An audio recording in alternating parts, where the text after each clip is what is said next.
Un cœur avec écrit mère. Oh, attends voir. Tu as quel âge, toi? 21, monsieur. Va t'asseoir derrière. Oui, Madame Simpson, nous pouvons faire disparaître ce tatouage. C'est une opération banale qui fait appel au laser. Cool. Néanmoins, sachez que c'est relativement coûteux et que j'exige le paiement immédiat en espèces. Mon Dieu. Tu fais ce que tu veux, mais surtout ne te tortille pas. Tu n'as pas envie de prendre ce rayon glouton entre les yeux ou entre les jambes, hein? Qu'y a-t-il encore, Simpson? Quand est-ce qu'on touchera notre paye? La veille de Noël, pas avant. Bien. On reprend au début. Allez réviser, Simpson. Et qu'est-ce que tu voudrais que je t'apporte, petit? D'abord, t'es pas le vrai Père Noël, Tu mon m'en beau. veux, tu vas voir qui Non, c'est non, le Père non, Noël. mère. À ce genre de questions embarrassantes, contentez-vous de répondre que le Père Noël est très occupé à cette époque de l'année, que vous êtes un de ses assistants. Oh, mais je la connaissais aussi, cette réponse. Apparemment, vous vous en sortez bien de toute cette histoire, mais on peut dire qu'on est arrivé à temps. Vous avez eu de la veine. Parce qu'actuellement, il y a une chose horrible qui rôde dans les bois. Ah oui? Tandis que je dodelinais la tête, somnolent presque, soudain se fit un heurt. Comme de quelqu'un frappant doucement à la porte de ma chambre. Ah, distinctement, je me souviens que c'était en le glacial décembre, et chaque tison mourant isolé ouvrageait son spectre sur le sol. Ardemment, je souhaitais le jour. Vainement, j'avais cherché d'emprunter à mes livres un sursis au chagrin. Au chagrin de la Lénore perdue. Oh, Lénore! De la rare et rayonnante jeune fille que les anges nomment Lénore.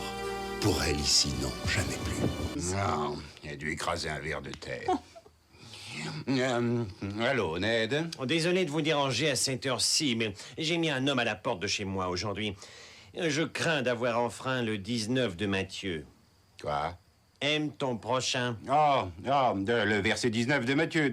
Oui. Oh, vous savez, Ned, la Bible nous dit qu'une réponse aimable éloigne le courroux. Bonjour, Lisa. Bonjour, Ralph.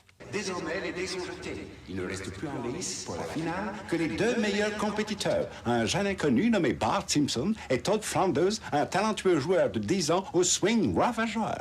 Si on cherchait le mot courage dans le dictionnaire d'Oxford, on pourrait bien tomber sur la photo de ces deux valeureux gladiateurs. Ils approchent du dernier trou à l'ombre du Grand Lincoln. C'est un pas rite. Dans quelques instants, l'un des deux sortira triomphant et sabrera le champagne, pendant que son adversaire goûtera l'amertume d'une cruelle défaite. Mesdames et messieurs, c'est une égalité. Vous excuserez les larmes d'un vieux Britannique, mais c'est la plus belle démonstration d'esprit sportif et de courtoisie depuis que Mountbatten a rendu les Indes au Punjab. Prenez ma réponse. Chères téléspectatrices, merci de l'intérêt que vous portez à nos amis Itchy et Scratchy. 6 juin, une photo dédicacée du tandem préféré de l'Amérique pour compléter votre collection. Pour ce qui est de vos remarques, les études que nous avons menées indiquent qu'une seule personne ne peut pas changer les choses, aussi cinglée cette personne soit-elle. Alors, pour conclure, permettez-moi de vous dire... C'est les Grecs avec mes idées idiotes. C'est pas possible. Je ne regarderai jamais votre émission, je n'achèterai aucun de vos produits, et je ne freinerai pas si je vous vois traverser la rue. Oh, quelle méchanceté. Monsieur le marchand de cochonneries. Oh non, ça fait trop mal. Messieurs, les cinglés ont parlé.